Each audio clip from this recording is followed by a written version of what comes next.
how is it fair that you get to like make this rule for my body over here, about my race over there, and my violence over here, but then the time comes you get to just hide and get a Supreme Court law pass over you where you get protection? How is that fair, and where is my protection in it?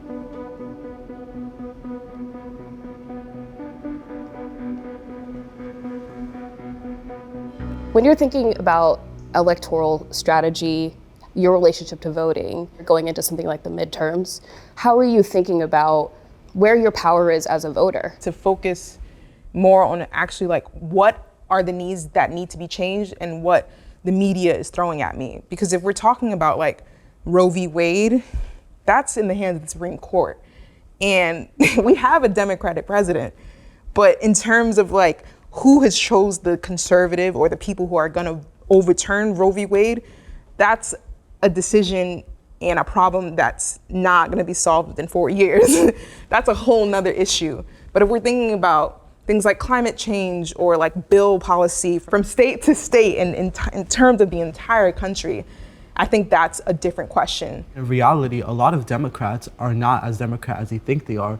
It's just with certain topics they agree on, but a lot of other topics they don't. And I think that if we instead of us focusing so much on left, right, like you said, if we try and we start like smaller, it'll be better.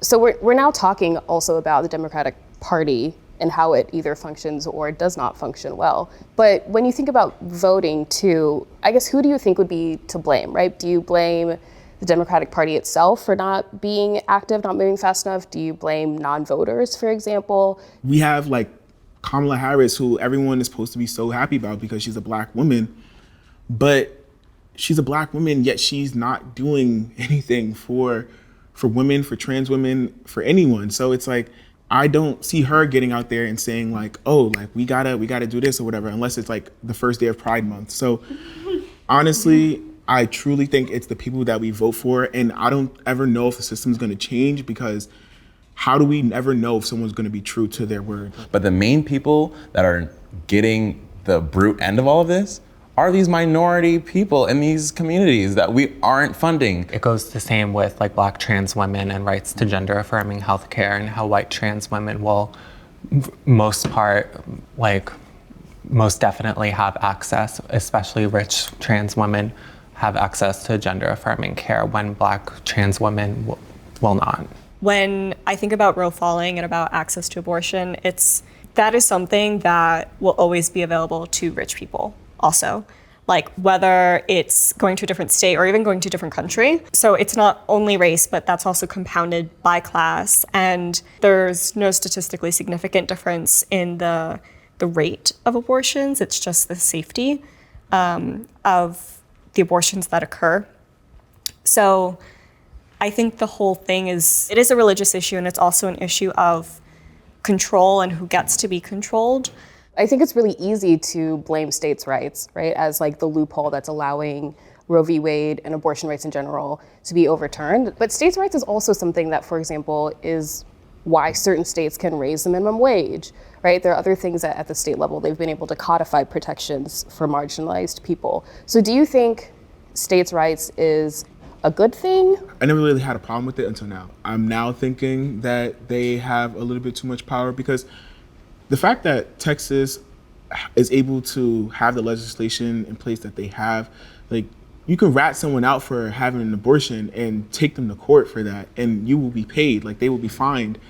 And that's crazy to me that that's available to happen, that's able to happen. It's a little problematic when you have states, have their own separate kind of way of governing.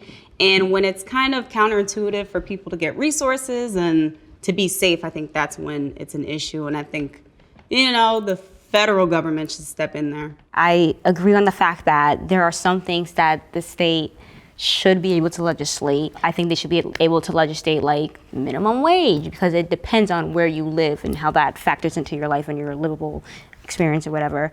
But legislating on a woman's right to choose, or legislating on the fact that a gun could kill someone, that is on a whole nother moral level that they shouldn't have the right to choose for us. My issue is not with states' rights, but more with privacy and what you really should be able to legislate on. Like, I don't think that what bathrooms people choose to use should be like, I don't think that political time and resources should be devoted to that. I think that's ridiculous. I guess I'm just curious, like, when these issues kind of come up, like, what's the responsibility of cis men in a pregnancy or an abortion, whether it's like coming out as pro-choice? Like, do you think that that's even like something that's useful? I do think it's a little bit unfair for a man to, if a man wants his child, to not be able to have his child. Now, yes, it's her body, and she should be able to say what she wants to for her body. She knows her body very well. But you also laid with this person. So you also made a decision, I feel like, that if you were to get pregnant, that you have someone else to think about, you know? So yes, we shouldn't be making direct decisions on women's bodies, but a partner should be able to make a decision on what they want. I don't know. I view abortion as like a medical procedure, so I feel more inclined to say that, you know, no one should really have a say on whether or not you want to get a medical procedure but yourself, you know? And that goes the same with abortion, in my mind at least. I think I agree more with Iris as far as it being like a medical procedure. And I'm also, when I think about abortion, I think a lot of people view it almost as punishment. Like, you slept with someone and like that was the wrong decision, and now like this is the consequence and you have to do this, and it's sort of your atonement. So I think it's religious in that sense. It's a very Christian sentiment, and that I think kind of gets at the core of it, where even if you hate the idea of it, you hate the procedure, it goes against your religion, this is not a theocracy. I would love to see men taking more action to prevent pregnancy in the first place. You know, having protective sex and, you know, doing what you need to do. And I think like I've seen like men have this culture where it's like, you know, like I knocked this person up, or like I did this, you know, I'm gonna go get her plan B. And it's like, well, let's actually treat this with respect, because it's a real, it's a serious issue. Their role in allyship is to change that culture.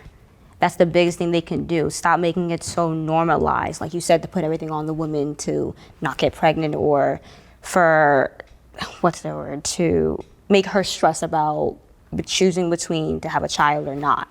Sounds like we're all kind of like talking about contraception without saying it. So like, can we like get a little explicit and be like condoms, birth control? Like I feel like we're suggesting maybe there's a culture where like we know what these are and people aren't using them, or people don't choose that. People Does that just feel don't true? Like want birth to control- use condoms. Yeah, like men like can use like birth control, men can use condoms or whatever. Like, I have majority female friends, and like they tell me that like when like they have sex with like the men that they have sex with, like they usually are just on birth control. So like that's the contraceptive that they're using. Do you think students should have the ability to like give input to what they're learning in schools? It's not that I don't think students should be able to control what they learn, but how much do students know what they need to want to learn, especially if you're in high school? Like, how much do you know that you need to know if you don't know what you need to know? You don't know what you don't know what you don't know.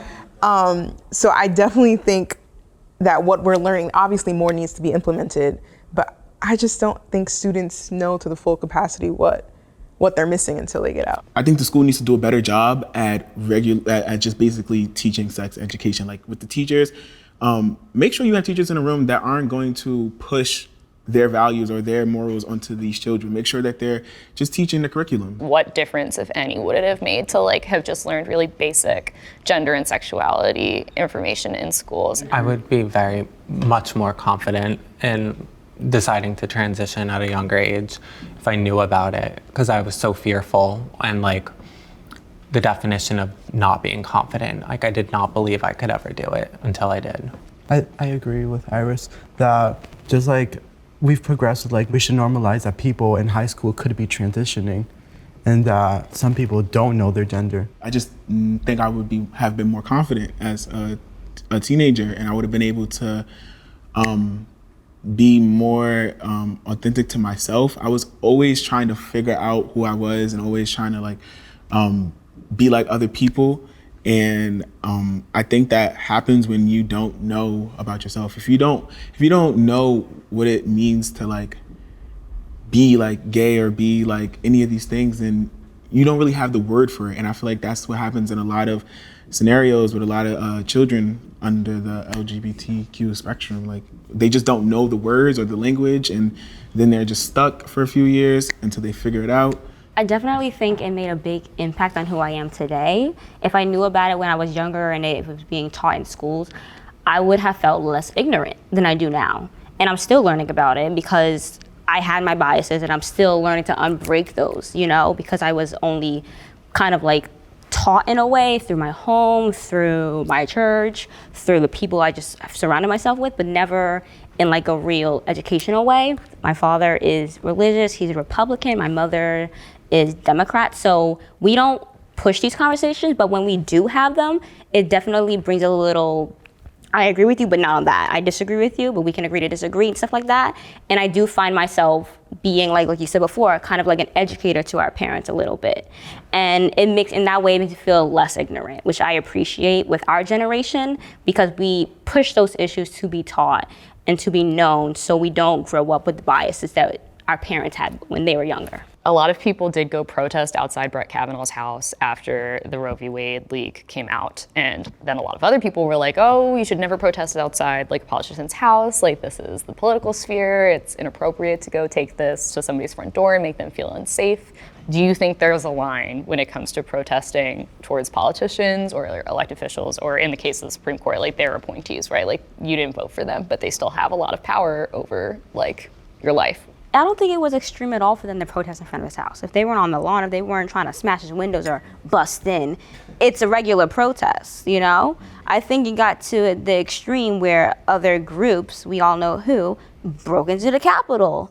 That's the line you crossed. That's where it became, you're not doing this just to fight for what you believe in, you're doing this to pursue violence. And when people get mad about like vandalism or like destruction of property, and they make such a fuss about that, but they're not paying attention to the reason why people are doing that. It just shows their like incompetence in their ways they cannot perceive like value in other people's lives. Once it's Black people or people who are standing up for marginalized groups of people and they're protesting, it's violence and, oh, Trump wants to send in guns to these hoodlums and we're ghetto and this, that, the third. But then, what were these January 6th people called? Like, you know what I mean? And Angry people. like the Proud Boys. Yeah. Who's proud of that? Are you proud? Like, I'm not that concerned about politicians being able to eat out, especially if you're being paid like $500,000 a year. Like, go to your like second house. Like, it's fine. Bathroom though? The bathroom is a bit, but like, like I just feel like there are more important things to worry about. I think there's a line.